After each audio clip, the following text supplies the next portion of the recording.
Yeah, just great to get back on the winning track. Let's be honest, it's been a tough week and a half for this group. We had 2 games. One, we felt like as much as we ever have, and lost in excruciating fashion. I think we learned some lessons. I know we stuck together. And that's not to say that we weren't pushed to our limits, because we have been. Inside the locker room, in the gym, off the court. Not to make this out to be more than it is, but it's a great bounce back. It's a great sign for me. That's all I want. Like, there's so many things we can't control, but if I can just have the best version of my team, the best version of these guys, then I'm gonna sleep great every night. And I think if we play that way, we're capable of being great. We had 24 assists, shared the basketball, allowed us to shoot 60-something% from the floor, 55 from 3. So I thought we really, really shared the ball, and great effort. You guys led wire to wire. How big is that for the confidence in that locker room, especially after 2 pretty bad losses? Yeah, I think where we had leads in both those games, and we saw how quickly those leads can dissipate, especially against a team like this.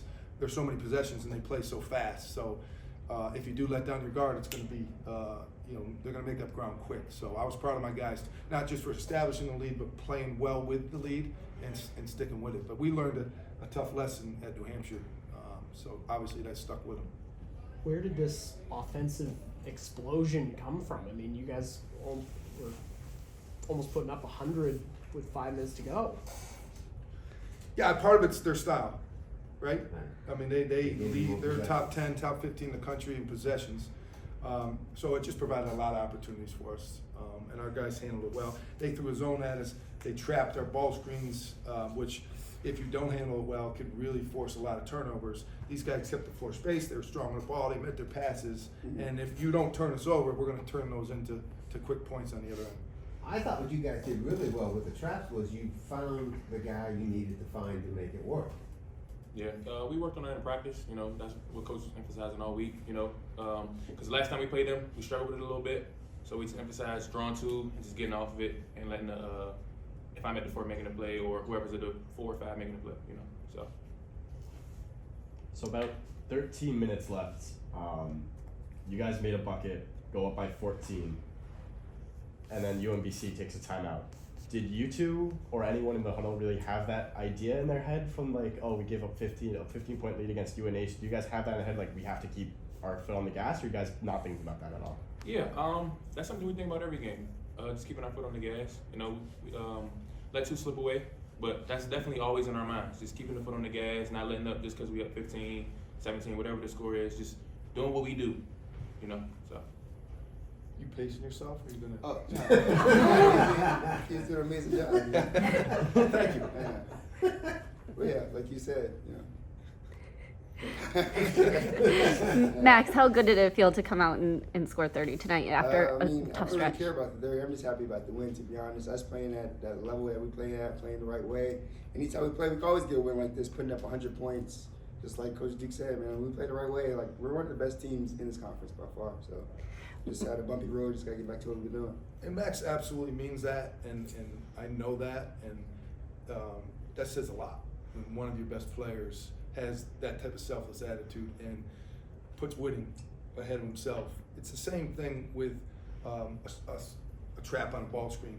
Like a ball handler gets trapped, and what he has to do is he has to make a selfless play. He has to take himself out of the play and give the ball up to somebody else so that they can go make plays. We did a great job of that. That tells me that we want to win, we can adopt a scout report and execute it, and that we got some selflessness in us that's going to serve us well, I think, down the stretch.